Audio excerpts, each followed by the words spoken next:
Subscribe करा महानुभाव प्रतितीपंथ चॅनलला व बेल बटन अवश्य दाबा लेटेस्ट नोटिफिकेशन प्राप्त करण्यासाठी।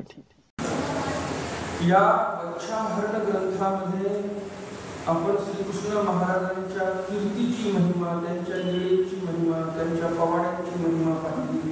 त्याबरोबरच इथे आपण नामाची महिमा पाहिलेली आहे। मागच्या एका ओळीमध्ये काय म्हणतात कवी, जयाची नामे उच्चारिता नारंदू ब्रह्मा आनंदू पावता तो ध्वनी ऐकोनी देश घडी होत महापातके। श्रीकृष्ण नामाची महिमा अशी आहे की त्या नामाला ऐकल्यानंतर नारद ब्रह्म यांना आनंद होतो। आणि त्या नामाची महिमा कशी आहे, नाम उच्चारलं त्याचा ध्वनी आपल्या कानावर आला तरी पण तो ध्वनी ऐकून देशजडी होत महापातके। त्या श्रीकृष्ण नामाला ऐकूनही जे महापातके आहेत ते महापातके देशोधडीला लागतात। महिमा एवढी थोर आहे नामाची, श्रीकृष्ण नामाची। आणि माझ्या एक लक्षात आलं इथं की महिमा जी आहे त्या महिमेची गरिमा आपण थोडीशी पाळलेली नाही। कारण काय त्यामागचं, आपल्या इथे कचऱ्याचा गाडा आहे, कचऱ्याचा गाडा आहे, ती मंदिराची प्रॉपर्टी आहे, बरोबर आहे। पण त्या गाड्यावर नाव काय आहे हे तुम्ही लक्ष दिलंय का? आपल्या कचऱ्याच्या गाड्यावर काय नाव आहे सांगा, माहित नाही? कचऱ्याच्या गाड्यावर ज्याच्यामध्ये पूर्ण कचरा टाकतो आपण, सडलेलं वगैरे कचरा, घाण, त्या गाड्यावर नाव श्रीकृष्ण मंदिर आहे। आता काय करायचं बोला? श्रीकृष्ण महाराजांची महिमा, श्रीकृष्ण महाराजांच्या नामाची महिमा अशी आहे की त्या नामाच्या ऐकण्याने नारदाला ब्रह्माला आनंद होतो। महापातके महापाप देशोधडीला लागतात, आपण त्या नामालाच देशोधडीला लागतो। कचराच्या गाड्यावर नाव टाकतो। त्या बारीक सारीक गोष्टी आपण लक्ष द्यायला पाहिजे कुठे आपल्याकडून। आता तुम्ही तर काही मुद्दा म्हणून केला अशातला भाग नाही, अनाहूतपणे होते।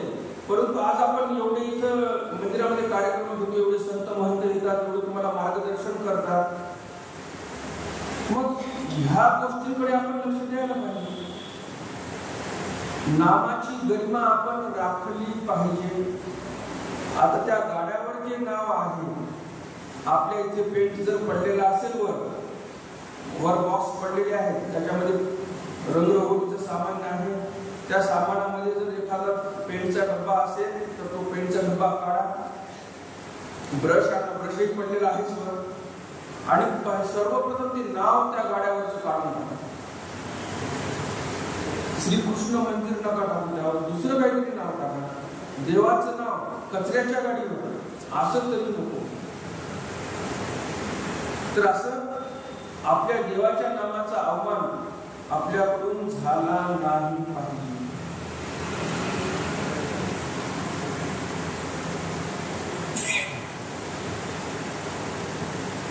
कालच्या ज्ञानसत्रामध्ये आपण पाहिलं, अन्यथा ज्ञानाकडे जे प्रवर्तलेले आहे, अन्यथा ज्ञाने प्रवर्तले म्हणून काळावरी पडे झाले, जैसे माया मोही जन पडिले संसार रूपी, जैसे गतानुगतिक लोक नेणती परमार्थिक सुख, निगखती ब्रह्मविद्येचे मुख, जैसे पाखंडमती।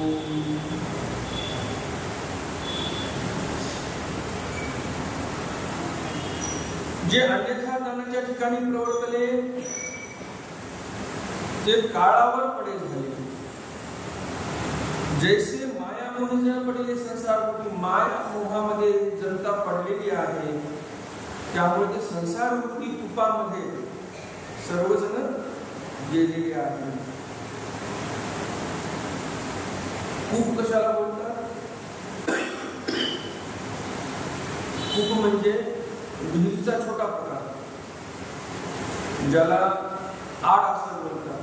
पूर्वीच्या काळामध्ये जे जुने जुने वाडे असायचे, मग आता त्या वाड्यांमध्ये पाण्याची व्यवस्था कशी असायची? जुन्या काळामध्ये बोरवेल वगैरे काही नव्हतं, तर मग त्या वाड्यांमध्ये आड तयार केलेली असायची. जास्त काही त्याची घेरा किंवा मेजरमेंट असं जास्त काही मोठं नसतं, व्यास त्याचा मोठा नसतो. जास्तीत जास्त एक 4 ते 5 फूट एवढाच घेरा असतो त्याचा असा, आणि खोल खणलेला असतो, आणि त्याचं पाणी वापरायचे, त्याला आड असं बोलतात.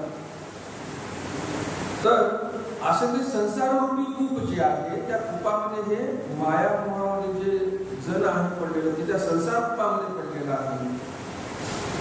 जैसे गतानुगतिक लोक नेणती परमार्थिक सुख. जैसे गतानुगतिक लोक, गत म्हणजे जाणे, अनुगत म्हणजे येणे. हे जे जाण्या येण्याच्या फेऱ्यामध्ये अडकलेले जीव आहेत, जी जनता आहे, हे लोक नेणती परमार्थिक सुख. या लोकांना परमार्थिक सुख काय असते हे त्यांना माहिती नाही, कारण ते स्वर्ग नरक कर्म भूमी मोक्ष या चतुर्विध कर्म परिभ्रमण करत बसलेले लोक आहेत. नेतकृती ब्रह्मविद्येचे मुख. बरं, मग त्यांना असं कोणी ब्रह्मविद्या सांगायला बसलं, तत्वज्ञान सांगण्यासाठी बसलेलं असेल, तर त्याचे ते तत्वज्ञान ऐकतील. ते म्हणतात नेतकृती ब्रह्मविद्येचे मुख. ब्रह्मविद्येचं मुख त्यांना पाहावंसं वाटत नाही. कारण काय? संसार छान वाटतो त्यांना. जे गतानुगतिक लोक आहेत त्यांना परमार्थिक सुख माहिती नाही, आणि ब्रह्मविद्येचं मुखही ते पाहत नाही. का बरं पाहत नाही? त्यामागचं कारण काय? म्हणतात जैसे पाखंडमती. त्यांची मती ही पाखंडी आहे, म्हणून ते ब्रह्मविद्येचं मुखही पाहत नाही. त्यांना परमार्थिक सुखही नकोसं वाटते. तर असे गतानुगतिक लोकांना पुनरुक्ती जननम, पुनरुक्ती मरणम आणि पुनरुक्ती जननी जठरे शयनम. मग ते जननीचं जठ कोणत्या म्हशीचं असेल, कोणत्या गाईचं, कोणत्या किड्याचं, कोणत्या पक्ष्याचं, कोणत्या पशुचं, किंवा मनुष्य जन्मातली जी माता आहे तिचं, अशा त्या जठरामध्ये ज्याला करमते, परंतु परमार्थिक सुख नको म्हणते. त्या ज्ञानप्रबोध ग्रंथामध्ये वर्णन केलेलं आहे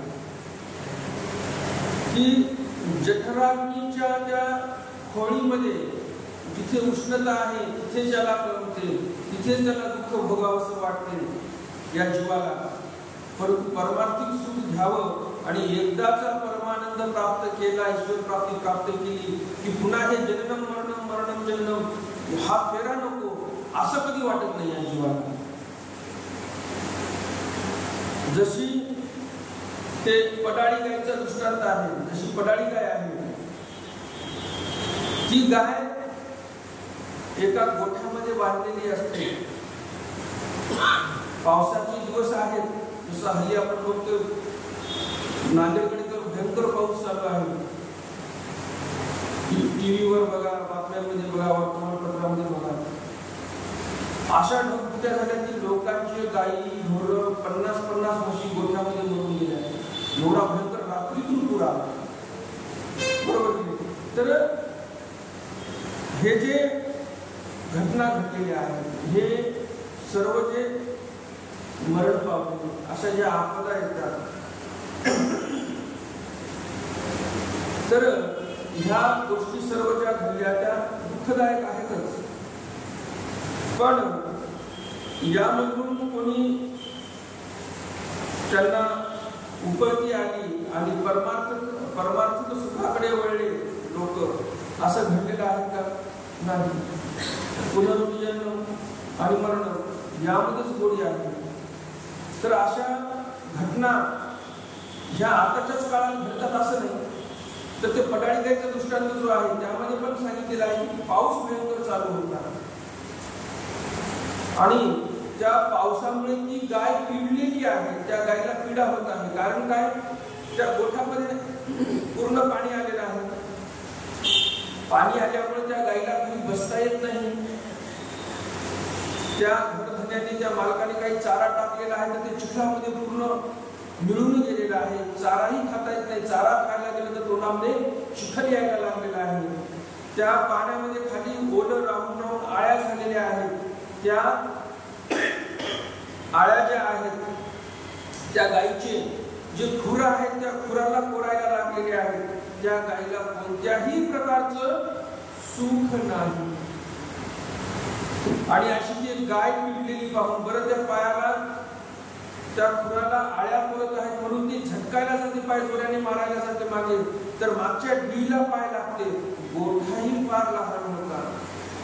अशी ती पिडलेली गाय बघून तो धनी म्हणतो, अरे ते गाय फार बापडी गाय पिडली. बापडी म्हणजे काय? बिचारी गाय पिडलेली आहे. गायीला पिडा देणं हे आपल्या ईश्वर अवतारांनाही मान्य नव्हतं बरं का. आता आपण म्हणतो की आणि समुद्रामध्ये गायीचं फार महत्व आहे, आपल्याला तसं काही नाही असं आपण म्हणतो, परंतु ते चुकीचं आहे. कशामुळं? गायीला पिडा देणं हे भगवंताला मान्य नव्हतं.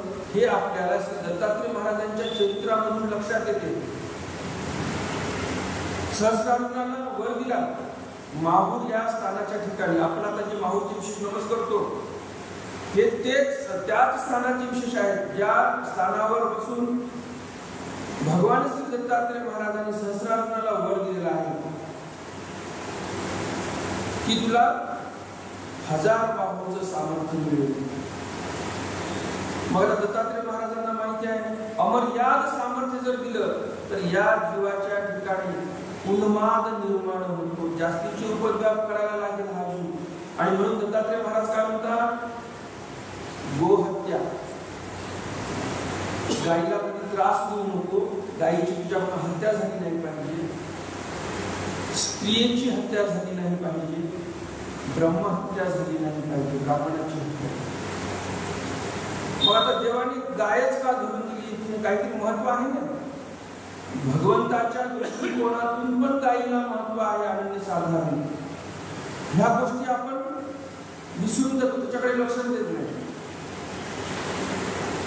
उभ्या लीळा चरित्रामध्ये भगवान चक्रधर स्वामींनी जर कोणतं काम केलं असेल की एखाद्या जीवाने एखाद्या माणसाने देवाला काम सांगितलेलं आहे आणि ते काम स्वामींनी केलं, असं जर कोणतं काम असेल तर ते गायी राखण्याचं काम केलेलं आहे देवाने.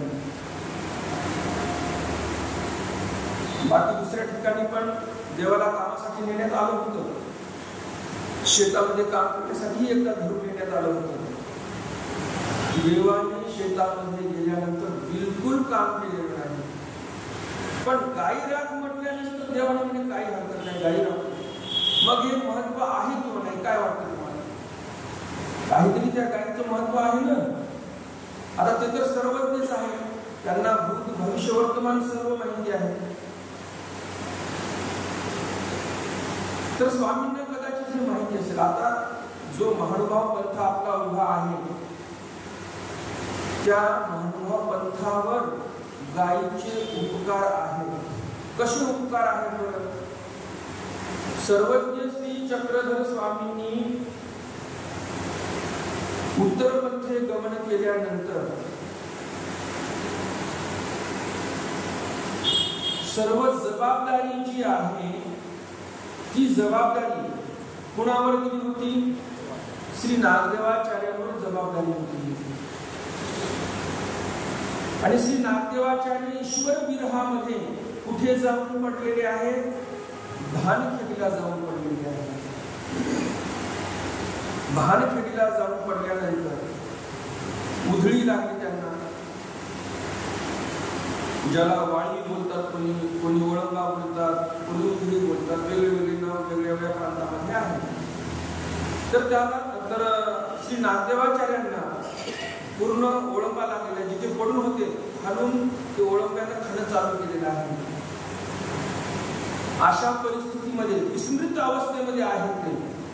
परंतु त्या ठिकाणी गायी पोहोचल्या आणि गायीच्या पाठीमागे गोपाळ पोहोचले आणि गोपाळ पोहोचल्यानंतर गोपाळांनी आचार्यांचं रक्षण केलेलं आहे. आचार्य तर बेशुद्ध अवस्थेमध्ये होते, काही शुद्धी नव्हती. त्यांच्या मुखामध्ये कुरुंदने कोणी पिळली तर गोपाळांनी पिळली आहे.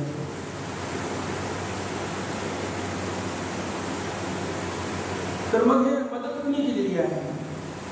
गायी जर त्या भागाकडे गेल्याच नसत्या तर गोपाळही तिकडे गेलेच नसते, आणि गोपाळ तिकडे गेलेच नसते तर मग कुरुंदने कोणी पिळले असते? कोणीच नाही. महादायसा येईपर्यंत त्या कुरुंदण्याच्या त्या रसाच्या आधारावर ते जगले. बरं, तिथेच गायीचे उपकार संपले नाही. तर ज्यावेळेस महादायीचा रुद्रपूरला आल्यामुळे श्रीप्रभू महाराजांना विनंती केली, म्हणे गोसावी तरी उत्तर पथासी विजय केले आणि नागदेवाचार्यांच्या सांभाळी आम्हाला घातलेला आहे आणि नागदेवच कुठे गेला माहिती नाही आम्हाला.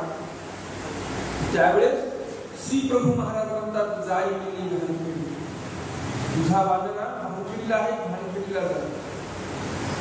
मग भानखेडीला महाराज आल्या. आचार्यांच्या संदर्भामध्ये चौकशी करण्यात आली गावामध्ये लोक म्हणजे एक कोणतरी वेडा आला होता, भिक्षेला यायचा, आम्ही भिक्षा वाढायचो. तर ते म्हणायचे आम्हाला भिक्षा नाही पाहिजे, आम्हाला देव पाहिजे. मुखे चक्रधर द्या घरोघरी निशिदिनी नागदेव वदती, निशिदिनी नागदेव वदती. मुखे चक्रधर द्या म्हणून, मुखाने फक्त देवाचा धावा आहे. तुमचं अन्न नको, तुमचं पाणी नको, मला फक्त श्री चक्रधर द्या. तर अशा भक्ताने देवाचं किती ध्यान केलेलं आहे हे काही वेगळं सांगायची गरज नाही. किती मनाच्या खोलवर भगवंत रुचलेले आहेत हे काही वेगळं सांगायची गरज नाही. तर असे फिरत फिरत ते रानामध्ये जंगलामध्ये जाऊन पडलेले आहेत. बेशुद्ध अवस्था आहे, गोपाळांनी कुंदने पिळलेली आहे आणि आता त्यांना काही शुद्धी नाही. तिकडनं महादेशाचा प्रवास चालू आहे भानखेडीला येण्यासाठी. आणि भानखेडीला आल्यानंतर चौकशी केली. लोक म्हणे एक वेडासा होता, तो देव द्या म्हणायचा, म्हणे चक्रधर द्या म्हणायचा. मग तो कुठे गेला?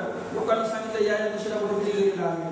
मग जंगल लागलं, जंगलामध्ये शोधायला लागलेले आहेत महादेशा. भानखेडीला बघा जंगलच आहे. 800 वर्षापूर्वी किती एकदम घनदाट निबिड असं अरण्य ते असेल. आणि त्या जंगलामध्ये एका महादेशा शिरल्या, शोधत आहेत, सापडायला तयार नाहीत आचार्य. गोपाळ भेटले, गोपाळांना विचारलं, या गोपाळाला, त्या गोपाळाला, त्या गोपाळाला विचारणा केली. एका गोपाळाने सांगितलं, हो म्हणे असा एक वेडासा माणूस बेशुद्ध अवस्थेत पडलेला आहे आणि त्याच्या मुखामध्ये आम्ही कुंदने पिळतो. मग महादेशांना आनंद झाला. कुठे आहे बाबा, सांगा आम्हाला. महादेशांनी त्या गोपाळांना विचारलं. गोपाळांनी व्यवस्थित दिशा सांगितली आणि आचार्य तिथे भेटले आणि महानुभाव पंथाचं पुनर्जीवन तिथे झालं. कारण आद्याचार्य प्रथम आचार्य कोण होते, कोणाच्या खांद्यावर आपल्या महानुभाव पंथाची धुरा होती, तर ते श्री आचार्य होते. आणि महादेशांनी नागदेवाचार्यांना पाहिलं, पूर्ण अंग झटकून काढलं, ती उधळी माती वगैरे जे लागले होते ते झटकून काढलं, पाठीवर घेतलं आणि गावाकडे आले. त्या गावाकडे आल्यानंतर गावामध्ये आचार्यांना एका ठिकाणी ठेवलं. शुद्धी यायला पाहिजे म्हणून गावामधनं दूध आणलं. कोणाचं दूध आणलं?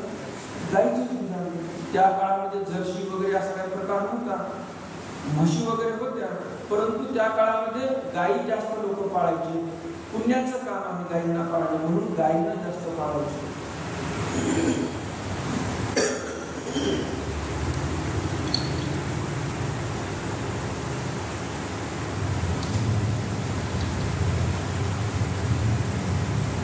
गाईचं दूध आणलेलं आहे.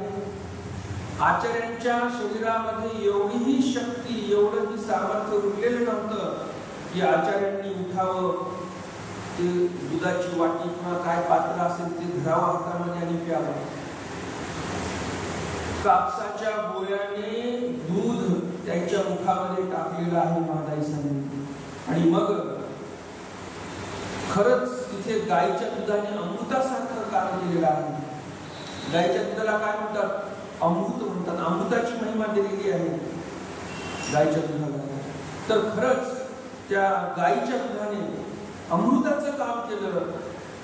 आचार्यांना शुद्धी आली, आचार्य जरा व्यवस्थित भानावर आले. आणि मग महादेव म्हणतात चला आपल्याला देवाकडे जायचं आहे. आचार्यांना वाटतं स्वामीच परत आले का? म्हणजे कुठे आहेत स्वामी? महादेव म्हणतात स्वामी नाही, आता श्री गोविंदप्रभू महाराजांकडे आपल्याला जायचं आहे. आता स्वामींची आवड एवढी मनामध्ये आहे आचार्यांच्या की आचार्यांच्या मुखामधून सहज निघून जाते. म्हणे ते श्रीप्रभू माझा देव नाही, म्हणजे श्री चक्रधर स्वामी माझा देव आहे, मला त्यांच्याकडे जायचं आहे असं म्हटलं. आता श्रीप्रभू महाराजांनाही तेही सर्व तेही समजलं. आणि ज्यावेळेस श्रीप्रभू महाराजांच्या इकडे ते सर्वजण पोहोचले, महादेवांनी थोडी समजूत घातलेली आहे की आपल्याला स्वामींनी श्रीप्रभू महाराजांच्या सांभाळ घातलेला आहे, तर आपण तिकडे गेलं पाहिजे. मग विनंती केल्यानंतर मान्य झालं. महादेव आचार्यांना पाठीवर घेऊन निघतात. निघाल्यानंतर रुद्रपूर येथे 5 पिंपळाच्या तिथे भेटी होते. आणि श्रीप्रभू महाराज म्हणतात, म्हणे हा माझा नाही, म्हणे हा तिकडेच घेऊन जातो, पण तुम्ही माझ्याजवळ थांबू नका असे म्हणतात. महादेवांना आता फार मोठं गोड पडतं. महादेव म्हणतात जी स्वामींनी गोसावी यांनी आम्हाला आघरलं, आम्हाला सोडून दिलं, तुमच्या सांभाळी घातला आणि तुम्ही पण आम्हाला जर असं झिडकारत असाल, आमचा त्याग करत असाल तर आमचं कसं व्हायचं? कारण महादेवाच्या पहिले चिंतेमध्ये होत्या, टेन्शन मध्ये होत्या की आता या आचार्यांचं कसं होणार, नामदेवाचं कसं होणार. त्यामध्ये श्रीप्रभू महाराजांनी असे वाक्य वापरले आणि महादेवाला खूप दुःख झालेलं आहे. आणि त्या प्रसंगावर मग श्रीप्रभू महाराजांना कळते भक्ताची परिस्थिती काय आहे. आणि मग नंतर श्रीप्रभू महाराज हास्य करतात आणि म्हणतात की थांबा तुम्ही इथे सगळं. मग तिथे सर्व थांबतात. तर गायीचे उपकार हे आपल्यावर आहेतच. आणि महानुभाव पंथाचे जे काही आदिगुरु आहेत त्यांनी आपल्याला ते महत्व सांगितलेलं आहे की गायीची हत्या, गायीला आपल्याकडून त्रास होता कामा नये. मग आपल्याकडून गायीला त्रास होतो का बरं? होतो का? होतो. कसा होतो? आपल्या घरामध्ये जर काही शिळ उरलेलं आहे, काही प्रकट उरलेलं आहे, आपण काय करतो? एक प्लास्टिकच्या पन्नीमध्ये टाकतो आणि रस्त्याकडे येऊन फेकून देतो. आणि मग गायीला वास येते त्या अन्नाचा. आणि गाय काय करते? तिला तर काय हक्क नाही की ती गाठ सोडेल, प्लास्टिक हानिकारक आहे, वेगळं टाका, मग अन्न ग्रहण करा त्यातून. असं काही आहे का? नाही. तर आपण ते प्लास्टिक सह टाकून देतो आणि ती गाय प्लास्टिक सह ते अन्न ग्रहण करते. मग आता प्लास्टिक पोटामध्ये गेल्यानंतर ते पचणार आहे का? नाही पचणार. मग असं प्लास्टिक पोटामध्ये साचून साचून साचून त्या गायीचे पोट फार मोठाले होतात आणि गायी त्यामध्येच मरून जातात. मग हे गायीला आपण त्रास देत आहोत की नाही? देत आहोत. म्हणजे दत्तात्रय महाराजांच्या आज्ञेचा आपण भंग करत आहोत. ती आज्ञा फक्त सहस्रार्जुनासाठी होती असं थोडी आहे. जसं आपण म्हणतो श्रीमद भगवद्गीतेमध्ये श्रीकृष्ण भगवंतांनी अर्जुनाला अर्जुनाला निरूपण केलं तर ते फक्त अर्जुनासाठीच होतं असं म्हणतो का आपण? पूर्ण जगासाठी श्रीमद भगवद्गीता होती. त्याप्रमाणे श्री दत्तात्रय महाराजांचं जे निरूपण होतं, जी आज्ञा होती त्या सहस्र अर्जुनाला, ती आज्ञा आपल्यासाठी पण आहे. तर असं ते गायीचं महत्व आहे. आणि गाय जी होती त्या गोठ्यामध्ये बांधलेली, ती त्रसित झालेली होती आणि त्या घरधण्याला कीव आलेली आहे. कीव आली की अरे बापुडी गाय पिडली. मग त्या घरधण्याला कीव आल्यामुळे त्या घरधण्याने गायीला सोडलं. जिथे राहतं घर आहे, माळवणाचं एकदम छानपैकी त्याचं घर होतं त्या व्यक्तीचं, त्याने त्या गायीला घरामध्ये आणून त्या माळवताच्या खांबाला बांधलेला आहे. कारण पाऊस चालूच आहे कंटिन्यू. तर त्यामुळे त्या गायीला घरामध्ये बांधलं. बिचारी भुकेली होती, कारण खायला गेलं तर तोंडामध्ये चिखल येत होता. गोठ्यामध्ये खाण्यासाठी व्यवस्था नव्हती काही. मग त्या धन्याने काय केलं, 1-2 पेंड्या आणल्या कडब्याच्या चाऱ्याच्या आणि त्या गायी पुढे टाकल्या. गायीने मस्तपैकी तो सर्व कडबा खाल्लेला आहे. पोटभर आता तिला अन्न मिळालेलं आहे आणि आळस वगैरे टाकला. आता एकदम काय झालेली आहे, ती ताजी तवाणी झालेली आहे. आणि मग काय करते ती, येणाऱ्या जाणाऱ्या व्यक्तीला शिंगाने मारण्याचा प्रयत्न करते. त्या खांबाला असा ताण देते, ओढायला लागते. आणि मग घरधणी म्हणतो, अरे आता ही खांबाला ओढायला लागलेली आहे, बाहेर तर पाऊस चालूच आहे, बाहेर पाऊस चालू आहे म्हणून आतमध्ये बांधलेला आहे याला, या गाईला. आता ही काय करत आहे, त्या माळगाच्या खांबाला धरून ओढत आहे. कारण काय, गोठा आठवत आहे तिला, बरोबर की नाही? शेवटी तो खांब जर पडला तर आपले राहण्याचे वांदे होतील, म्हणून तो घरधणी काय म्हणतो, अरे आता हिला सोडून त्या गोठ्यामध्ये बांधलेलं बरं आहे. मग तो घरधणी त्या गाईला सोडतो आणि गोठ्यामध्ये नेऊन बांधतो. हे कोणासाठी सांगितलेलं आहे? जिथं सुख आहे तिथं राहावंसं वाटत नाही, दुःखामध्ये राहावंसं वाटतं. त्या गाईला जसं तसं आपल्यासाठी जेव्हा दृष्टांत सांगितलेलं आहे. परमार्थामध्ये, अध्यात्मामध्ये सुख आहे, ते सुख आपल्याकडून पचवल्या जात नाही. आपल्या संसारच गोड वाटतो, त्यामध्ये मग दुःख का असेना, दुःखरूपता आहे संसारामध्ये, पापरूपता आहे. तर असा हा संसार या माणसाला, या जीवाला गोड वाटतो.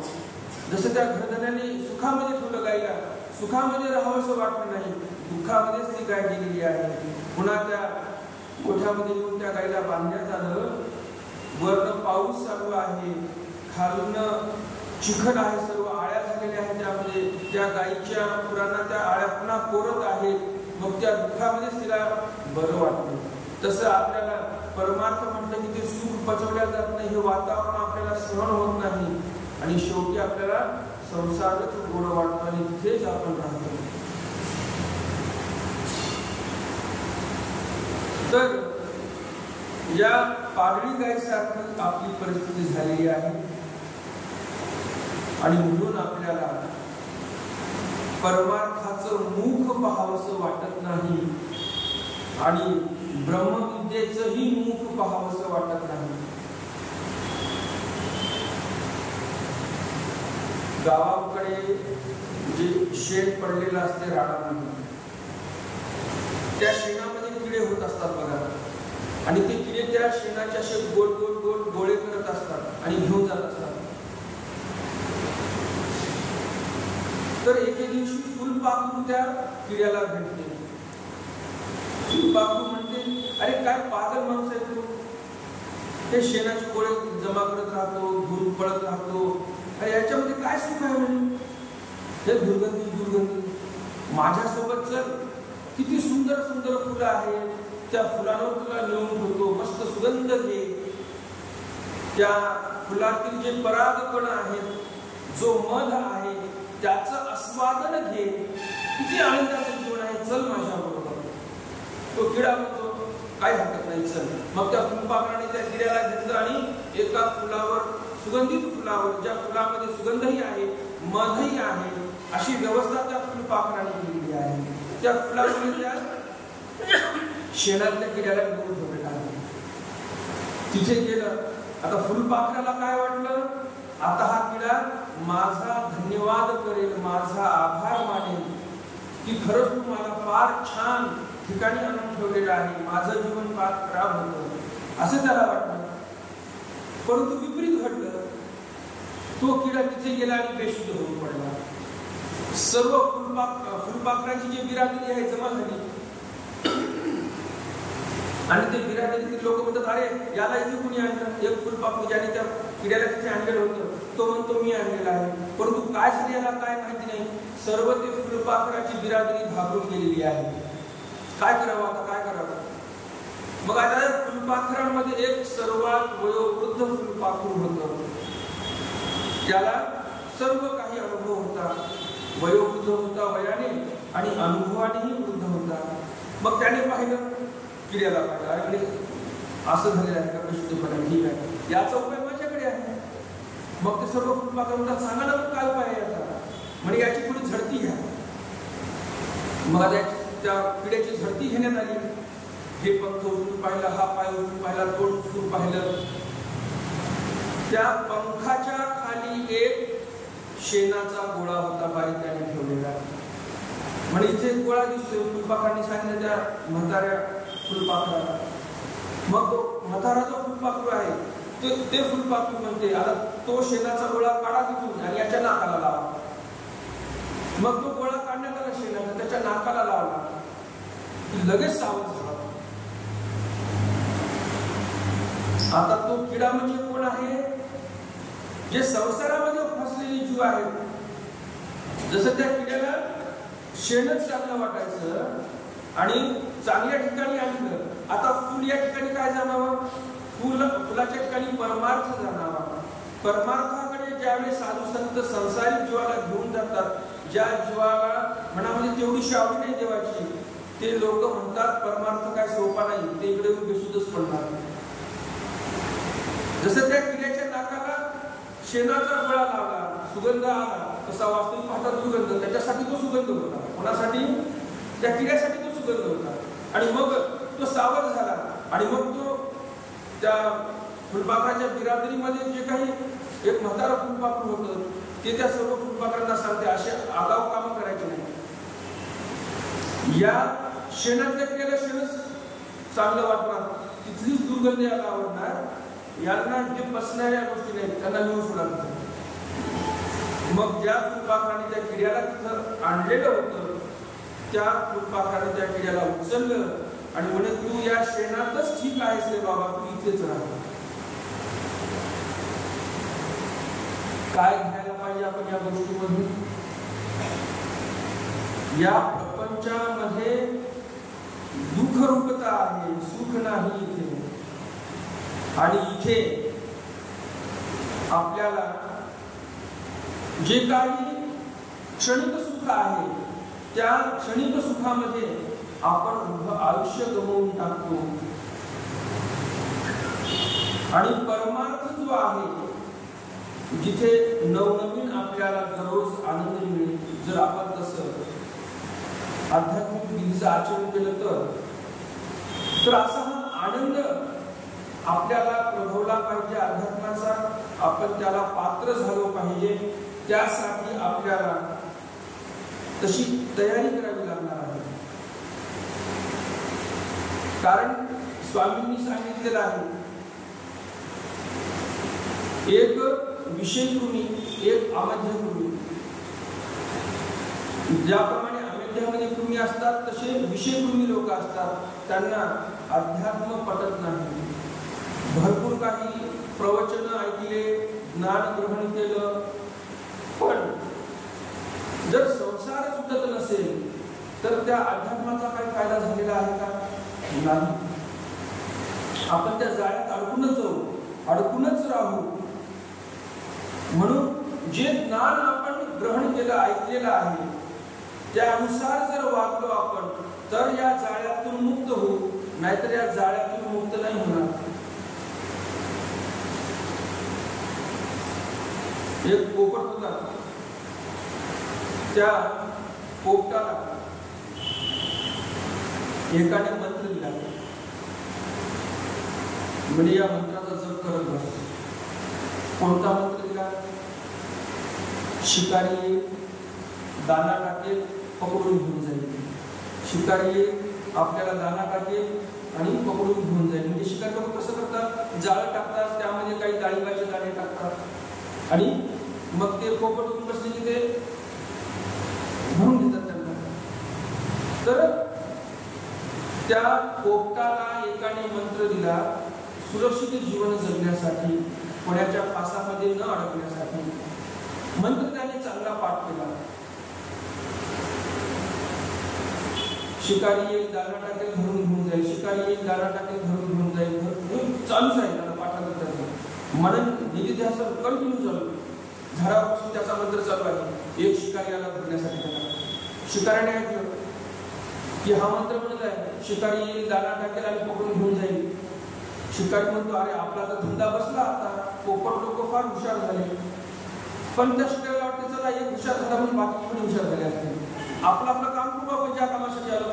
जाळं टाकलं, काही डाळिंबाचे दाणे टाकले आणि तो शिकारी लपून बसला. या पोपटाची पोपटपंची चालूच आहे. पोपटपंची कुठून हा शब्द आला ती कथा तुम्हाला सांगितली. पोपटपंची चालूच आहे. तोंडाने बोलणं चालू आहे. शिकारी दाना टाकेल आणि आपल्याला धरून घेऊन जाईल, ते चालू आहे. आणि इकडे पोपटपंची चालू आहे. तोंडा मधून हे मंत्र उच्चारण चालू आहे. आणि त्याला ते जाळं दिसलं, डाळिंबाचे दाणे दिसले, मुखामध्ये मंत्र चालू, बुद्धीमध्ये काहीच शिरलं नाही. बुद्धीमध्ये काही शिरलं नाही, अंगामध्ये तो मंत्र उतरलेला नाही, त्याचं आचरण नाही त्याच्याकडे. तो लगेच उडत गेला तिथे. मंत्र तर तोंडाने चालू आहे, मंत्र सांगितल्याप्रमाणे तो लगेच उडत गेला आणि डाळिंबाचे दाणे खायला लागले. शिकाऱ्याने फास आवळले, फासाचे त्या जाळ्याचे, आणि तो पोपट कैद झाला. मग तुम्ही सांगा, नुसतं ज्ञान ऐकलं, पाठांतर केलं म्हणजे त्या मंत्राचा, त्या ज्ञानाचा आपल्याला फायदा होईल असं काही आहे का? नाही. नळी फुगली सोनारे, इकडून तिकडून गेले वारे. या कानाने ऐकलं, या कानाने सोडून दिलं, त्या ज्ञानाचा काय फायदा? तुम्हाला कितीही ज्ञान सांगितलं आणि भगवंत कसा आहे, भगवंत आपल्यासाठी किती दयाळू मिळालं आहे, किती आपल्याला मुभा दिलेली आहे, हे सर्व सांगून पण हे ज्ञान आम्हाला आहे. आपण बोलतो आम्ही फार पोथी आम्ही ऐकलेले आहेत. अमुक अमुक बाबाची पोथी ऐकली, तमुक तमुक बाबाची पोथी ऐकली, आम्ही या जुन्या बाबाची पोथी ऐकली, त्या जुन्या बाबाची पोथी ऐकली. अहो पोथी ऐकली, पण शेवटी फासातच पडलेला आहात. ज्ञानाचा फायदा काय झाला? ज्ञान यज्ञाचा फायदा काय झाला? म्हणून दामोदर पंडित म्हणतात, ने गगती ब्रह्मविद्येचे मुख. हे जे गतानुगतिक लोक आहेत त्यांना पारमार्थिक सुख नकोसं वाटते, ब्रह्मविद्येचं मुखही पाहत नाही. जैसे म्हणजे ज्याप्रमाणे, कोण्याप्रमाणे? पाखंडमती. अशा लोकांच्या मती कशा आहेत? हे लोक पाखंडी आहेत असं दामोदर पंडित म्हणतात. आणि अशी पाखंडमती कमी आपली झाली पाहिजे, तशी देवाला प्रार्थना आपण केली पाहिजे. आणि आपण कसे परमेश्वराच्या पदरात करू हे आपलं ध्येय असलं पाहिजे. आता आपण एवढे सर्वजण इथे बसलेलो आहोत. कोणाची इच्छा आहे की बाबा आपण संन्यास घेतला पाहिजे? आहे? नाही ना? का कमीत कमी मी विचारत आहे म्हणून तर हो म्हणा. नाही सर, हा बघा ते हातवर झाले बरं.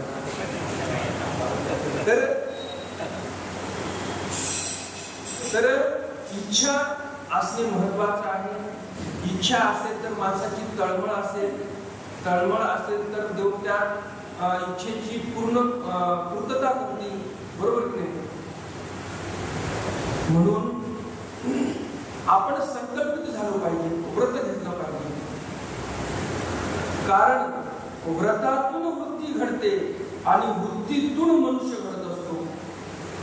त्यामुळं आपण संकल्पित असलो पाहिजे की ह्या कालावधीमध्ये मी संन्यास घेणार. नाहीतर मग दामोदर पंडितांनी आपल्याला काय म्हटलेलं आहे, जैसे गतानुगतिक लोक नेणती परमार्थी देखती ब्रह्मविद्येची मुख जैसे पाखंडमती. दामोदर पंडित आपल्याला काय म्हणत आहे, आपली मती पाखंडाची आहे, पाखंडी मती आहे आपली. कारण आपल्याला समजून उमजून आपण विनमुख झालेलो आहोत. जसं त्या किड्याला शेणामध्ये शेवटी जाऊन जीवन जगावं असं वाटलं, सुगंधी तो फुलं नको आणि असा गोड मधुर आम्हाला मधही नको असं त्या किड्याने सांगितलं. तशी आपली परिस्थिती होऊ द्यायची आहे का? तुम्हाला बरेच फुलपाखरं इथून काढण्यासाठी येतात, जे ब्रह्मविद्या सांगतात, तुम्हाला परमार्थाकडे नेण्याचा प्रयत्न करतात. परंतु काही जण असतात जे काही दिवसासाठी थोडस बाहेर जातात, पण या आश्रमात थोडे दिवस राहतात, त्या आश्रमात थोडे दिवस राहतात, त्या आध्यात्मिक वातावरण काही पचनी पडत नाही आणि शेवटी संसारामध्ये जीवन करतात. तर या पंक्तीमध्ये आपण राहू नये यासाठी देवाला विनंती करा, प्रार्थना करा की हे भगवंता, माझ्याकडून हे परमार्थाचं जे ज्ञान आहे ते पचवल्या गेलं पाहिजे. परमार्थाचं सुख जे आहे ते पचवल्या गेलं पाहिजे. माझ्या अंगामध्ये हे ज्ञान उतरलं पाहिजे. त्या पोपटासाठी पोपटपंची नको, बरोबर आहे. आणि म्हणून आपल्यावर जो शिक्का लावलेला आहे, कुणी दामोदर पंडितांनी आपल्यावर शिक्का लावलेला आहे की आपण पाखंडमतीचे आहोत, तर तो शिक्का घेऊन आपल्याला मरायचं नाही हे तरी किमान ध्येय ठेवा की आपल्याला हा शिक्का पुसून टाकायचा आहे. हे माझं काहीतरी मी तुम्हाला सांगतोय असं काही नाही, ग्रंथ जे आपल्याला सांगत आहे तेच मी तुम्हाला सांगत आहे. कारण एखाद्या वेळेस कोणीतरी येऊन तुम्हाला म्हणू शकते, अहो काही नाही, आजकाल कोणी येतात आणि काहीही सांगून जातात, असं कोणी बोलू शकते, बरोबर नाही. त्यामुळे मी वारंवार सांगत असतो, मी माझं काही एक सांगत नाही. ही जी ओवी सांगते त्या ओवीला धरून जी काही उदाहरणं आहेत संयुक्तिक, ते उदाहरण तुम्हाला चांगलं समजण्यासाठी उदाहरणं देतो, पण मूळ ओवीचा जो अर्थ आहे त्या ओवीच्या अर्थाला सोडून मी कधीही काही सांगत नाही. जे हे बोलत आहेत ते दामोदर पंडित तुम्हाला बोलत आहे. कैसे पुढील गोवळे भुलले मागील देखो वेखी गाणे एक मळले मार्गे प्रवर्तले न विचारी. तैसे पुढील गोवळे भुलले, देवाला सोडून जे गोवळे पुढे गेलेले होते ते भुलले. मागील देखो वेखी निघाले, पुढचे गोवळे भुलले, सापाच्या मुखामध्ये गेले. मग आता पुढचे गेले म्हणून मागचेही त्या मुखामध्ये निघाले, म्हणजे तिथेही ते प्रवेशलेले आहेत, गेलेले आहेत मागचे गोपाळ. पण मग एक मळले न मार्गे प्रवर्तले न विचारित, आणि एक मळले न मार्ग प्रवर्तले, मळालेल्या मार्गाने, जिथे काही गोमट नाही पुढे, असा जो मार्ग आहे त्या मार्गावर प्रवर्तलेले आहे, मळलेल्या मार्गामध्ये गेलेले आहे.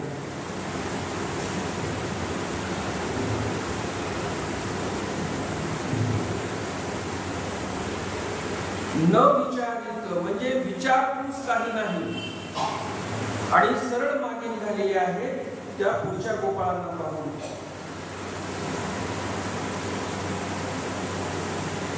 ऐसे न अवघे निघाले पोटी, तेरे श्री कृष्ण सुदला से दिठी, एरवी देना का मिठी ते तुले आसी.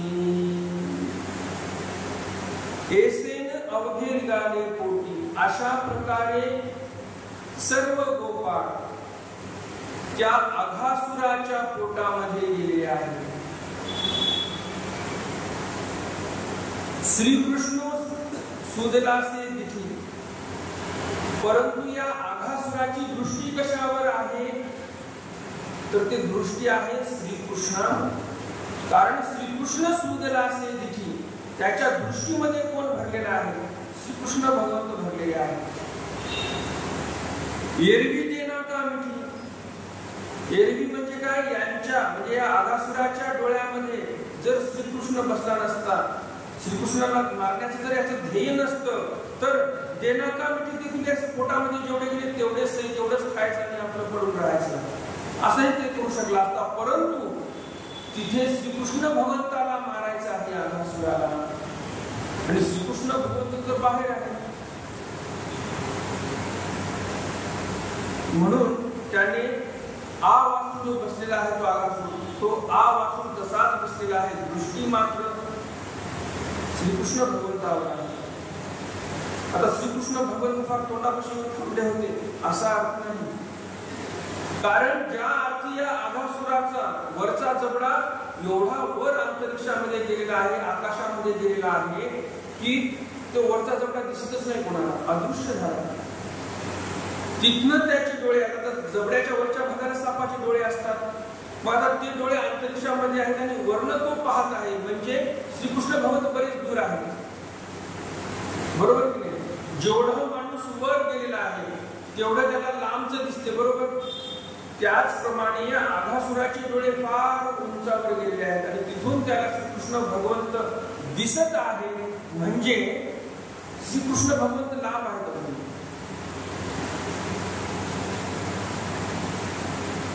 आणि दृष्टी अघासुराची श्रीकृष्ण भगवंतावर आहे. एरवी देना का मिठी ते तुलयासी, असंख्याते वासरुवे ते तुळीची गोवळ रुवे, देखाई की कुसी माझी किरडरुवे सामावली. असंख्यात वासरुवे. अहो, एकट्या नंदबाबांच्या घरी 9 लाख गायी होत्या, त्यांचे वासर किती असतील, आणि शेजार पाजार जे काही आहे गोकुळातील राहणारे लोक त्यांच्याकडे किती गायी असतील आणि त्या गायींचे किती वासर असतील. म्हणून पंडित बास काय म्हणतात, असंख्यात वासरू, त्या गायींचे वासर असंख्यात आहेत. ते सर्व वासर प्रवेशलेले आहेत मध्ये. तेतुलीची गोरगोवे तेवढेच गोपाळपण मध्ये पोहोचलेले आहेत. देखाई की कुसी माझी किरडरुवे सामावली. किरडू माहिती आहे कशाला म्हणतात? माहित नाही. किरडू म्हणजे पाण्यामध्ये राहणारा एक छोटासा साप असतो बघा. तो काही विषय नसतो, साप बारीक साप असतो छोटासा, त्याला किरडू असं म्हणतात. तर कवी काय सांगतात आपल्याला, असंख्यात वासरं गेलेली आहेत अघासुराच्या पोटामध्ये, असंख्यात गोपाळ गेलेले आहेत त्याच्या पोटामध्ये. मग आता एवढे सारे गेले म्हणजे त्याचं पोट फुगलं असेल, मोठं झालं असेल, तसं काही नाही म्हणाले. मग काय झालेलं आहे, ज्याप्रमाणे एखादं किरडू एखाद्या कोपऱ्यामध्ये पडून असते, लक्षात येत नाही, त्याप्रमाणे हे सर्व त्या अघासुराच्या पोटाच्या एका कोपऱ्यात हरपून गेलेले आहेत. एवढा तो अघासुर मोठा आहे. सामावली. किरडू ज्याप्रमाणे सामावून जाईल एखाद्या कोपऱ्यामध्ये, त्याप्रमाणे हे असंख्यात गोपाळ वासर त्या अघासुराच्या पोटाच्या एका कोपऱ्यात गुडूप झालेले आहे. लक्षातही येत नाही.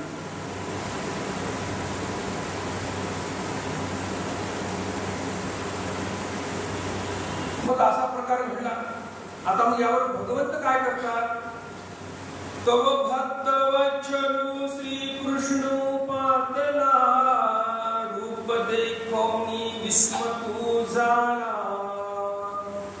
गोपवाचे जुळूनी ठेला, आता कैसे तिजे. कोणत्याही गोष्टी आपण जीवनामध्ये ज्या करतो त्या संयमपूर्वक विचार करून आपण केल्या पाहिजे.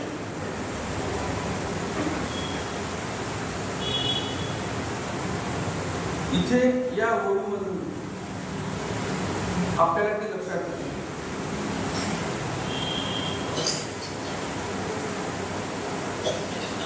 तव भक्त वच्छलू श्रीकृष्ण पातला. तेव्हा म्हणजे केव्हा, ज्यावेळेस हे सर्व पोटामध्ये सामावून येतात. आता श्रीकृष्ण भगवंत तिथे आले. तिथे आल्यानंतर काय करतात, पाहतात. रूप देखून विस्मृती झालं. त्या सापाचं रूप पाहिलं आणि श्रीकृष्ण भगवंत पण विस्मित झाले. अरे भाच्याला मारायचं, पण एवढे एवढे भयंकर असुर पाठवायचे. आता कंसाचा भाचा म्हणजे श्रीकृष्ण भगवंत. म्हणजे या मामाने किती नीच पातळीचं डोकं गाठलेलं आहे. एवढं कुठं असते निर्णयपणा, एवढा भयंकर असून पाहून विस्मित झालेले आहे. गोपवत्से गळून ठेला. भगवंत पाहतात तर गोपाळांना आणि वासरांना हा गिळून बसलेला आहे. आता कैसे कीजे. आता श्रीकृष्ण भगवंत म्हणतात आता कसं करावं. म्हणजेच काय चालू झालेलं आहे, भगवंताच्या मनामध्ये विचार चालू झालेले आहे. बरोबर. तडवा हाणोनी करू मारू तरी आपुल्यासी होईल संहारू.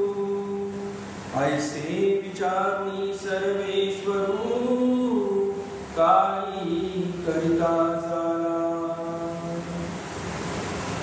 तडवा हाणोनी मारुनी, तडवा हाणोनी करू मारू तरी आपल्यासी होईल संहारू. श्रीकृष्ण भगवंत म्हणतात, मी जर याला एक लात मारली तरी हा मरून जाईल. सामर्थ्य तर आहे, त्याविषयी हिंमत नाही, परंतु पुढचा पण विचार करावा लागेल ना. ज्यावेळेस आपण विहिरी फोडतो, ब्लास्टिंग करत असतो ना, म्हणजे ड्रिल करतो जमिनीमध्ये, कोल जिथे पाशात लागलेला आहे ड्रिल करतो. आता त्या ज्या काही जिलेटिनच्या कांड्या असतात, ज्याने ब्लास्ट होत असतो, त्या कांड्या सामर्थ्यवान आहेत, त्या फोडून टाकतील त्या पाशाला. परंतु आहे आता त्या कांड्यामध्ये सामर्थ्य, लगेच कांड्या लावल्या, दिलं कनेक्शन, दाबलं बटन, असं करतात का. पण त्या कांड्यांमध्ये सामर्थ्य आहे फोडण्याचं, पण त्या कांड्या ज्यावेळेस तिथे टाकतात, त्याला व्यवस्थित शिनारतात, पॅक करतात, त्याचं ते वायरचं कनेक्शन सर्व एका जागी घेतात, दूर जाऊन बॅटरीला लावून त्याला तिथे प्रदीप्त करतात त्या फटाक्यांना, त्या कांड्यांना. त्या बॅटरीद्वारे त्याला तिथे करंट दिला की मग तो ब्लास्ट होत असतो. बरोबर. सर्व नियोजित पद्धतीने करतो आपण. म्हणजे त्या गोष्टीपासून आपल्याला हानी होऊ नये याचा विचार करतो. एवढंच नाही तर मोठ्या मोठ्याने लोक आरडाओरडा करतात, अरे जवळपास कोणी असेल तर दूर निघून जा, ब्लास्ट होत आहे, बाळ होणार आहे. बरोबर की नाही. म्हणजे आसपासच्या शेतामध्ये जे शेतकरी असतील त्यांनी दूर जावं, कारण एकदा ब्लास्ट झाला की बारीक बारीक तेवढं फार दूरपर्यंत जातात. मग त्या दगडाची हानी होणे, कोणाला कोणाला लागलं तर मरून जायचं, त्याच्या डोक्यात जर दगड पडला मरून जायचं. तर जसं आपण विचार करतो की नाही, त्याप्रमाणे आपण जीवनामध्ये जे काही बारीक सारीक गोष्टी आहेत त्या संदर्भामध्ये पण आपण संयमपूर्वक विचार केले पाहिजे, योजनाबद्ध कार्य केलं पाहिजे. आता जसं इथे श्रीकृष्ण भगवंत विचार करत आहेत की नाही, 1 लाख मारली तर हा आगासूर मरून जाईल. मारण्याविषयी काही फार अवघड गोष्ट नाही, पण हा जर मेला आणि मेल्यानंतर जर त्याने वेडे वाकडे आडे वेडे घेतले, त्याने एकदम सापांना सवय असते, काही खाल्लं म्हणजे झाडावर जाऊन पिळे मारतात, आतमधलं जे काही आहे ते मरून गेलं पाहिजे, लवकर जिंकलं पाहिजे. बरोबर की नाही. आजगर वगैरे बघा, काही खाल्लं समजा की झाडावर जातात आणि असं झाडाला पिळा देतात गोल. म्हणजे आतमध्ये जो काही प्राणी खाल्लेला आहे, शेळी खाल्ली असेल किंवा एखादा हरण खाल्ला असेल तर त्याचे हाडं वगैरे सर्व मोडून जावेत आणि पचण्याला सोपं व्हावं, यासाठी अजगर प्रयत्न करतो. मग या आघासुराने जर तसा काही प्रयत्न केला आणि माझे गोपाळ आणि वासर जर मेले तर कसं होणार. हाही विचार भगवंतांनी केलेला आहे.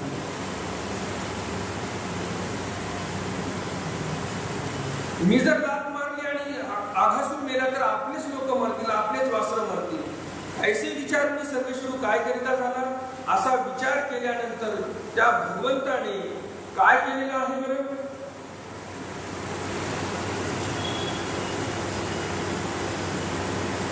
जैसा संसार माझी अवतरून उद्धरिला भगत जणू, तैसे सर्पमुखा माझी रिगुणू आपुली रक्षिता झाला.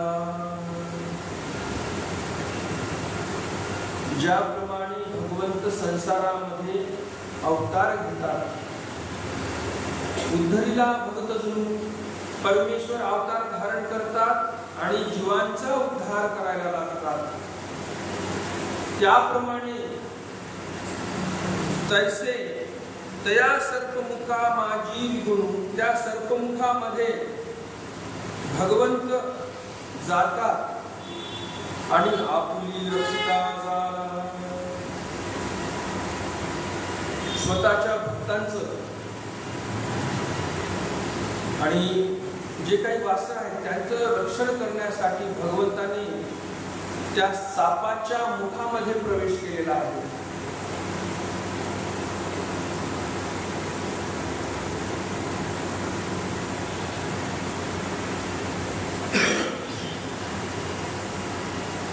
उत्तरा संकटी स्मरिला, तैसी चक्रधरू होनी पातला, मग गर्भस्थितू राखिला जेणे परीक्षिती.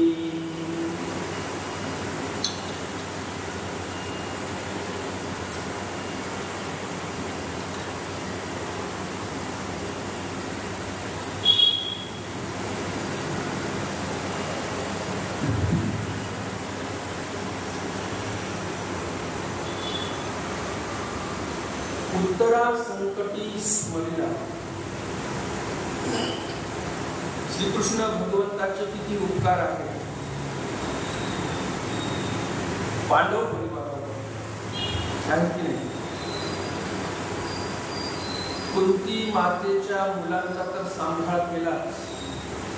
कुंती मातेच्या मुलांवर जे काही संकष्ट आले ते संकष्ट श्रीकृष्ण भगवंतांनी असं समजलं की माझ्यावर आले आणि समोर गेलेले आहे. त्या संकटापासून पांडवांची मुक्ती केलेली आहे. पांडवांची तर मुक्ती केलीच, पांडवांची पत्नी म्हणजेच भगवान श्रीकृष्ण महाराजांची मानलेली बहीण द्रौपदी, तिच्यावरही संकट आली, त्याचंही निवारण केलं. एवढंच नाही तर नातवाचे लेकर जे होते, आता अर्जुन देव जे होते म्हणजे कुंती मातेचा नातू कोण, अभिमन्यू, आणि त्या नातवाच्या लेकराचं पण रक्षण केलं. जसं मी त्या दिवशी बोललो की आपण काय करतो, आपल्या लेकराचं बरं व्हावं त्यासाठी नवस करतो. लेकराचं बरं झालं मग नातवाचं चांगलं व्हावं, म्हणजे आपल्या मुलाला मुलगा व्हावा लवकर त्यासाठी नवस करतो. मग नातू झाला तर मग नातवाला पुन्हा चांगलं व्हावं त्याचं म्हणून पुन्हा नवस करतो. पंतू झाला पण तुझं चांगलं व्हावं. म्हणजे हे आपण किती मोठं सहज भक्ती करतो आपण. हे कामं कोणाचे आहेत, हे कामं भगवंताचे आहेत. जसं आता कुंती अवसाचं मी सांगत आहे तुम्हाला, कुंती माता ही फार सर्वश्रेष्ठ भक्त, प्रेमिया भक्त देवाची, बरोबर की नाही. तर हा भक्त जो आहे या भक्ताचं मग काम करणे हे भगवंताचं काम आहे. मग कुंती मातेचंही रक्षण केलं, कुंती मातेच्या मुलाचंही चांगलं रक्षण केलं, कुंती मातेच्या नातवाचंही रक्षण केलं, कुंती मातेच्या नातवाच्या लेकराचंही भगवंताने रक्षण केलं. हे काम कोणाचे आहेत, ईश्वराचे आहेत. परंतु आता हल्ली असं झालं की यांना वाटतं की हे कामं मीच केली पाहिजे. आता ईश्वराचं कार्य ईश्वराला करू द्या. तुम्ही जर तसे भक्त असाल तर ईश्वर तुमचं कार्य करेल ना ते. पण असं झालं की आता असं वाटते वडीलधाऱ्या माणसाला परिवारातील की आता जे काही या परिवाराचा उद्धार करेल ते मीच करेल, मी जे नवस करेल, मी जे देवधर्म करेल त्यानेच या परिवाराचा उद्धार होईल. कशाला एवढा ठेका घेता. ठेका घेणारा बसलेला आहे. तुम्ही फक्त तुमच्या परिवाराला भक्ती शिकवा, चांगली भक्ती शिकवा. त्या भक्तीला पाहून परमेश्वर काम करेल ना. आता रिटायरमेंटची वेळ आहे, त्यावेळेस आपण आता निर्हेतुक भक्ती भगवंताची केली पाहिजे. हे आपलं काम आहे, बरोबर की नाही. प्रत्येक गोष्टीला मर्यादा असतात, वेळ असते. त्या वेळेला त्या काळाला आपण ते रिटायरमेंट आपण माघार घेतली पाहिजे, बरोबर की नाही. तर तसं इथे काय म्हणतात, ज्यावेळेस संकष्ट आलं उत्तरेवर, उत्तरेनं स्मरण केलं भगवंताचं, हे लक्षात ठेवा. आपल्या मनामध्ये निरंतर भगवंताचं स्मरण असेल तर संकट आल्यानंतर तुम्हाला भगवंताचं नाव येईल. नाही तर काय, पायामध्ये काटा रुतला, आई ग म्हणतो आपण, आईचं आठवण येते, आईची आठवण येते. किंवा कोणी माईची आठवण करतो. माय म्हणजे पण आईच. पूर्वीचे लोक आईला माय म्हणायचे, बरोबर. आणि नंतरचे आई म्हणतात. आताच्या काळातील मग आता ते सांगता सोय नाही. आपली संस्कृती तर नकोशीच वाटते आपल्याला. मम्मी म्हणतात, मोम म्हणतात. आता काय काय म्हणतील. आता हिंदीमध्ये जर अर्थ करायला गेला, मोमचा अर्थ काय होतो, मोम म्हणजे मेणबत्तीला असते ते. आणि मम्मी जर म्हटलं तर इजिप्टियन जी भाषा आहे त्या भाषेमध्ये जर पाहायला गेलं तर काय, मेलेली डेड बॉडी, प्रिझर्व केलेली, केमिकल लावून पट्ट्या लावून, बरोबर की नाही. मग आता काय आपण काय कोणाला बोलतो, काय काय काहीच ताकद नाही राहिली, काही सुधक राहिले नाही आता त्या समाजात. तर अशा गोष्टी आहेत. तर स्मरण केलं उत्तरेने, भगवंताचा धावा केला. कारण काय, मनामध्ये देवाचं स्मरण होतं म्हणून संकटकाली देवाची आठवण झाली. आणि आपल्याला मनामध्ये सर्व संसाराची आठवण आहे. छोटी मोठी दुखापत झाली, आईचं स्मरण करतो आपण.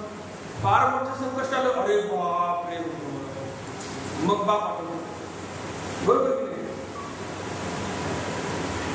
मग आता तुम्ही म्हणू शकता का तुम्ही देवाचे भक्त आहात, तुमच्या मनामध्ये निरंतर परमेश्वर आहे? नाही.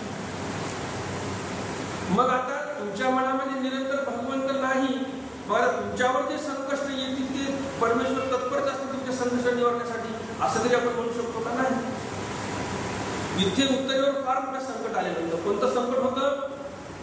ज्यावेळेस महाभारताचं युद्ध झालं, युद्ध झाल्यानंतर त्या कौरवाच्या सैन्याची धूळधाण उडवलेली आहे पांडवांनी. 99 जवळजवळ 98 कौरव मेलेले आणि दुर्योधन बाकी होता. दुर्योधन एका तळ्यामध्ये जाऊन बसलेला आहे, शांत, भयंकर तापाने तप्त झालेला आहे तो. विचार करा, ज्या व्यक्तीने 98 भावांचे प्रेत खांद्यावर उचललेले आहे. आजकालची भाऊबंदी नव्हती बरं का तुम्ही. आजकालची भाऊबंदी आहे, भाऊ मेला बरं झालं, जाऊ दे, पुण्याला फार त्रास दिला याने, मला माझं बळकावून घेतलं याने. आताच्या काळातील भाऊ नव्हते, त्या काळातील भाऊबंदी होती. आतोनात दुर्योधनाला भाऊ मेले त्याचं दुःख झालेलं होतं आणि तो थोडी शांती अनुभवण्यासाठी किंवा असं म्हणतात घाबरून गेला. तर मला ते वाटत नाही घाबरून गेला असेल, तर तो नदीमध्ये त्या तलावामध्ये गेलेला आहे आणि ध्यान करत आहे, पाण्यामध्ये बसलेला आहे. सर्वांनी दिवस निघाला, आता युद्ध चालू होईल असं पाहिलं. युद्धाला तर कोणी यायला तयार नाही. सर्व सैन्यातील मोठमोठे जे रथी महारथी होते ते मेलेले. आता सर्व जबाबदारी दुर्योधनाकडे, उरलं सुरलं सैन्य घेऊन युद्धामध्ये येण्याचं काम त्याचं. पण हा बसला तळ्यामध्ये जाऊन. मग चौकशी करण्यात आली की कुठे गेला दुर्योधन, कुठे गेला दुर्योधन. कोणी म्हणायला लागलं इकडे गेला, तिकडे गेला. एकाने सांगितलं त्या तळ्याकडे जाताना पाहिलं, तळ्याकडे गेले, आव्हान केले दुर्योधनाला. दुर्योधनाला राग आला आणि वर आला. म्हणता तो दुर्योधन म्हणतो, तुम्ही 5 जरी एकदाच माझ्या अंगावर चालवले तरी 5 जणांसोबत पण मी युद्ध करायला तयार आहे. या मी काय घाबरणारा माणूस नाही, परंतु एवढा विचार करा म्हणे, ज्या व्यक्तीने स्वतःच्या मामाचं प्रेत खांद्यावर उचललं. शकुनी मामा पण मेलेला होता ना, त्यांचे गुरु मेले द्रोणाचार्य, त्यांची प्रेत उचललं. जवळजवळ 98 भाऊ त्यांचंही प्रेत उचललं. तो म्हणे त्यामुळे मी दुःखित झालो होतो, बाकी घाबरणारा माणूस नाही. तुम्ही 5ही आले तरी 5 जणांसोबत एकटा युद्ध करेल आणि एक आलात तरी मी सर्वांना पूर्ण होईल, असा तो दुर्योधन म्हणतो. त्याचं नावच दुर्योधन होतं. तो फार दुर्धर होता युद्धामध्ये. कोणत्या युद्धामध्ये? गदा युद्धामध्ये. तर त्यावेळेस मग धर्मराजा दृष्टीसमोर आला, म्हणजे असा अन्याय आम्ही करणार नाही की तू एकटा आणि आम्ही 5 जण तुझ्यावर तुटून पडू, असं होणार नाही. तू म्हणशील त्यासोबत कोणीही एक निवड याच्यामध्ये, तू म्हणशील त्या शस्त्राने आणि तू म्हणशील त्याबरोबर तुझं युद्ध होईल. आणि त्या युद्धामध्ये जर आमचा माणूस पराभूत झाला तर आम्ही आमची पराजय स्वीकारतो. श्रीकृष्ण भगवंतांनी कपाळावर हात मारले. अरे म्हणे, एवढी विजय तुझ्याकडे मी आणून दिली, काय काय खटाटोप करावे लागले माझे मला माहीत. किती तुमच्यासाठी मी नियोजन केलं, किती डोक्याचा बस पाडला, आणि तू आता आलेला विजय त्याच्या हातामध्ये देत आहे. कारण दुर्योधनाच्या विरोधामध्ये गदा युद्धामध्ये कोणी म्हणजे विजयी होत नव्हतं, आणि तू एवढी संधी त्याला दिली. दुर्योधन मग तयारच झाला. दुर्योधन म्हटला काहीच हरकत नाही म्हणे, हे नकुल सहदेव हे तर माझ्यासमोर बच्चे आहेत म्हणे, यांच्यासोबत युद्ध करणारच नाही. अर्जुनही माझ्या पुढं काही मोठी गोष्ट नाही, युद्ध करेल तर म्हणे भीमासोबत. अभिमान कसा आहे म्हणा. या जागी शकुनी असता सोबत, शकुनी म्हटला असते मूर्खा, त्या नकुलला घे सोबत, नकुलला हेच पराजित करून टाकशील तू. भांजे भांजे म्हणून म्हणून वाटोळ करून टाकलं याचं त्या दुर्योधनाचं, आणि या फार कौरव वंशाचं वाटोळ केलं त्या शकुनीने. हा कपटी माणूस तिथे नव्हता म्हणून दुर्योधनाने अभिमानाने सांगितलं म्हणे, मी गदा युद्ध करेल आणि काहीतरी साजेसं युद्ध वाटलं पाहिजे, युद्ध करेल तर भीमासोबत युद्ध करेल. झालं युद्ध चालू. श्रीकृष्ण भगवंत म्हणे, अरे बाबा म्हणे, काय धर्मराज हो, या गदा युद्धामध्ये याला कोणी पराजित करू शकत नाही, आणि तुम्ही आलेला विजय याच्या हातामध्ये देऊन टाकला. मग म्हणे धर्मराजांची म्हणे, आता झाली बाबा चूक म्हणे, एकदाची निस्तरून न्या. श्रीकृष्ण भगवंत म्हणतात, उद्या आयुष्यामध्ये तुम्ही केलं तरी काय, चुकाच करत आला, चुका तुम्ही कराव्या, निस्तरण आम्ही करावं, आमचं कामच ते आहे. काय करतात, ठीक आहे बाबा, हेही काम तुमचं करून टाका. तर मग युद्ध भयंकर चालू झालेलं आहे. दुर्योधनाचं शरीर हे वज्राचं झालेलं होतं. त्या गांधारी मातेने काय केलं होतं, त्याचं शरीर वज्राचं करून टाकलं होतं त्या दृष्टीने तिच्या. परंतु मांड्याचा भाग तेवढा हाडामासाचा राहिलेला होता. आणि विषय काय होता, दुर्योधनाचे गुरु होते बलराम. कालच जयंती झाली बलरामांची. आणि भीमाचेही गुरु कोण होते, बलराम. दोघांनाही शिक्षा दिली, कारण गदा युद्धामध्ये बलरामाचा हात धरेला असं पृथ्वी तलावर त्या काळामध्ये.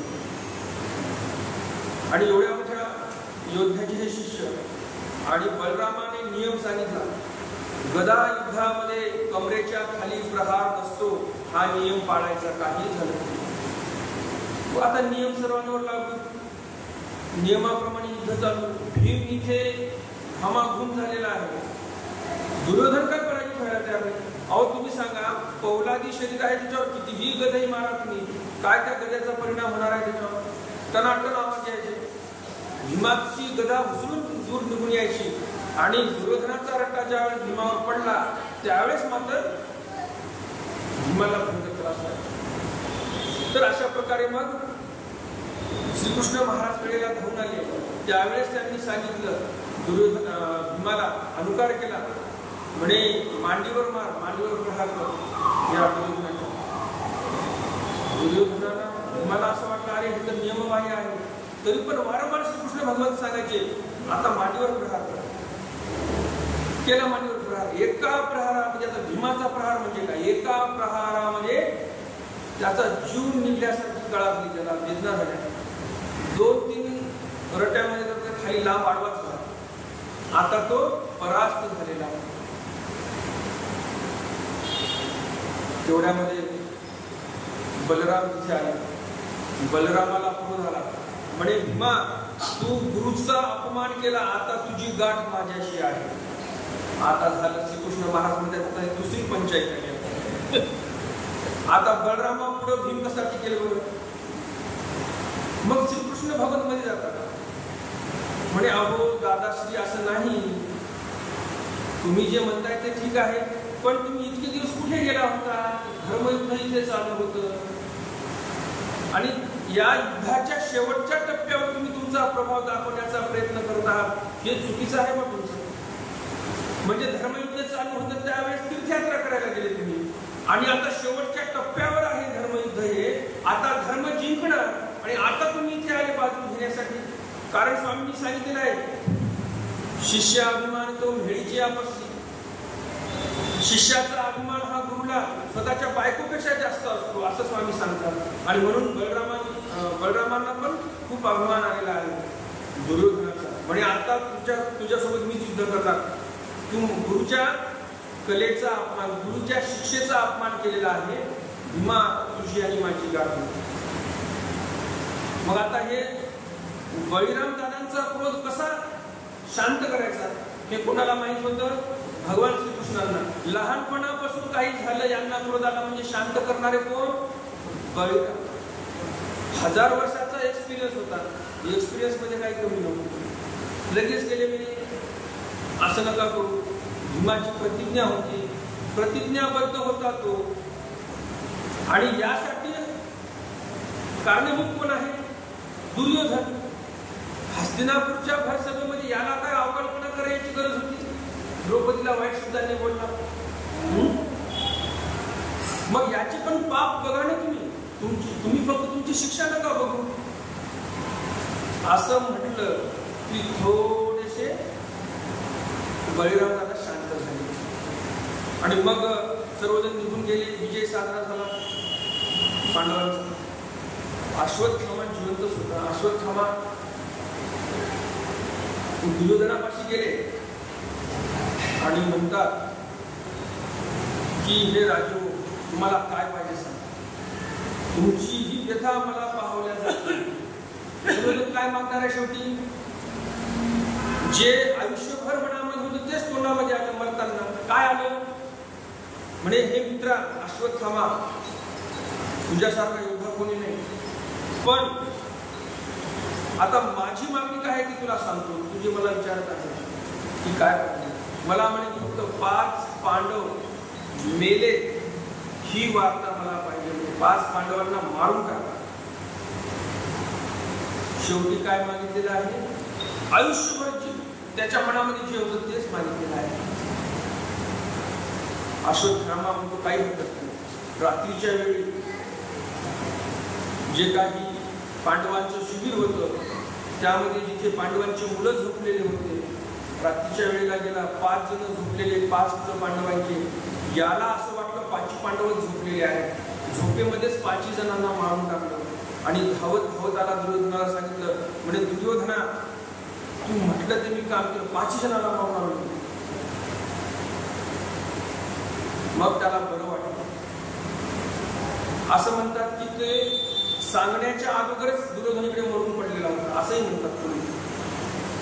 तर आता 5 जणांना मारलं. मग आता हा शेवटी कोण होता? अश्वत्थामा ब्राह्मण पुत्र होता, द्रोणाचार्याचा पुत्र. आता कोणते पाप कर्म केले, त्याला काय प्रायश्चित करावं हे थोडंसं माहिती होतं. त्यांना तर माहिती आहे की आता माझ्याकडून फार मोठं महापातक झालेलं आहे. म्हणून व्यास ऋषींच्या आश्रमामध्ये अश्वत्थामा जातो आणि जाऊन म्हणतो की हे ऋषीवर्या, माझ्याकडून महापाप घडलेला आहे, मला प्रायश्चित्त करायचं आहे. काय प्रायश्चित्त आहे तुम्ही सांगा. तुम्ही म्हणा ते प्रायश्चित्त मी घ्यायला तयार आहे. व्यास ऋषी ऐकतात. अरे म्हणतात, भल्या माणसा, अरे जिथे श्रीकृष्ण भगवंत आहेत रक्षा करण्यासाठी, त्या पांडवाचा केसही वाकडा करू शकत नाही. अश्वत्थामा असं कसं काय? मी माझ्या हाताने पांडवांना मारलं. व्यास ऋषी म्हणतात, नाही, पांडव अजूनही जिवंत आहे. इकडे पांडवांच्या शिबिरामध्ये हलकल्लोळ माजलेला आहे. द्रौपदी धाय मोकळून रडत आहे, माझे 5ही लेकरं मरून गेले. आता काय जीवन जगू. आणि अशा परिस्थितीमध्ये पाची पांडव म्हणतात, ज्याने हे घाणेरडं काम केलेलं आहे, महापाप केलेलं आहे, यांना आम्ही आजच्या तारखेमध्ये, आजच्या या तिथीवर, आजच्या दिवसामध्ये तुझ्या समोर आणू, त्याला दंड देऊ. मग श्रीकृष्ण भगवंत सोबत सर्वजण निघतात. माहिती आहे श्रीकृष्ण भगवंतांना कुठे कोण आहे काय नाही. सरळ पोहोचतात व्यास ऋषींच्या आश्रमामध्ये. रथांचा गडगडाट ऐकू येतो अश्वत्थामाला. अश्वत्थामा म्हणतो, अरे हा आवाज कसला. मग गडगडाट कमी होतो, रथांचा आवाज यायला लागतो, माणसं बोलायला. अश्वत्थामा म्हणतो, हे तर पांडवांचे आवाज आहे, पांडव कसं काय घेऊन. व्यास ऋषी म्हणतात, मी तुला सांगितलं नाही का, पांडव मेलेच नाही म्हणे. मग रात्री मारलं ते कोण होते म्हणे, त्यांची मुलं होते ते मारले. मग म्हणे आता मला प्रायश्चित्त करायचं नाही. काय म्हणतो अश्वत्थामा, मला प्रायश्चित्त करायचं नाही, माझं काम पूर्ण झालेलं नाही. मी जो शब्द दिला माझ्या मित्राला दुर्योधनाला की मी पांडवांचा नाश करेल, त्या शब्दाला मला जागायचं आहे. मी पांडवांचा नाश करेल पहिलं, नंतर प्रायश्चित्त करेल. लगेच निघून आला म्हणजे आता पांडवाला मारायचं. निघणार तेवढ्यामध्ये पांडव तिथे पोहोचले. मग श्रीकृष्ण भगवंतांनी त्याला खूप फटकारलं की एवढं मोठं महापाप केलेलं आहे, असं तसं बोलले. परंतु अश्वत्थामा काय म्हणत नाही की माझं चुकलं. अश्वत्थामा काय करतो, लगेच ब्रह्मास्त्राचं आव्हान करतो आणि पांडवांकडे सोडतो. त्यावेळेस मग श्रीकृष्ण महाराजांना पर्याय नाही. श्रीकृष्ण महाराज म्हणतात, अर्जुना तुझ्याकडे पण ब्रह्मास्त्र आहे, चालू ब्रह्मास्त्र. ब्रह्मास्त्राला जर कोणी निरस्त करेल तर ते फक्त ब्रह्मास्त्र, नाहीतर आपला सर्वांचा नाश होईल. अर्जुन देवांना पर्याय नाही म्हणून ब्रह्मास्त्राचं आव्हान केलं आणि ब्रह्मास्त्र सोडलं. व्यास ऋषी म्हणतात श्रीकृष्ण भगवंतांना, देवा म्हणे तुम्हाला तरी कळायला पाहिजे, हा तर मूर्ख होता अश्वत्थामा, मी तरी अर्जुनाला समजून सांगायला पाहिजे. श्रीकृष्ण भगवंत म्हणतात, अश्वत्थामाने ब्रह्मास्त्र चालवलेलं होतं, माझ्याकडे पर्यायच नाही म्हणजे दुसरा. मग व्यास ऋषी मध्ये जातात आणि दोघांची ब्रह्मास्त्र थांबवतात. किती सामर्थ्य म्हणावं त्या व्यास ऋषी, जे ब्रह्माचं अस्त्र रोखू शकतात एवढे सामर्थ्य. अस्त्र थांबवले. अश्वत्थामाला शिव्या दिल्या. व्यास ऋषी मूर्खा, ब्रह्मास्त्र हे मानव जातीच्या कल्याणासाठी आहे, हानीसाठी नाही. वापस घे तुझं अस्त्र. आणि इकडे अर्जुनालाही सांगितलं की अर्जुना, श्रीकृष्ण महाराजांनाही सांगितलं की हे तुमचं अस्त्र परत घ्या. अश्वत्थामा म्हणतो, हे ऋषीवर्या, अस्त्र परत घेण्याचं मला माहिती नाही, फक्त चालवण्याचं मला माहिती आहे.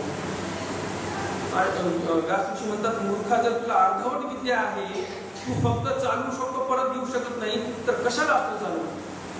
अर्जुन देवाला परिपूर्ण विद्या होती. अर्जुन देवाने ते ब्रह्मास्त्र परत घेतलेलं आहे.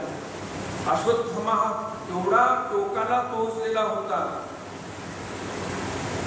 अश्वत्थामाच्या मनामध्ये द्वेष भावना, बदल्याची भावना एवढी परमोच्च टोकाला पोहोचलेली होती की त्या अश्वत्थामाने काय केलं, म्हणे मी बदला तर घेणार, तुम्ही थांबवलं म्हणून काय झालं. हे अस्त्र या पांडवांना जरी नाश करू शकत नसेल, पांडवांचं जे काही वंश आहे उत्तरेच्या गर्भामध्ये, मी त्याचा नाश करेन.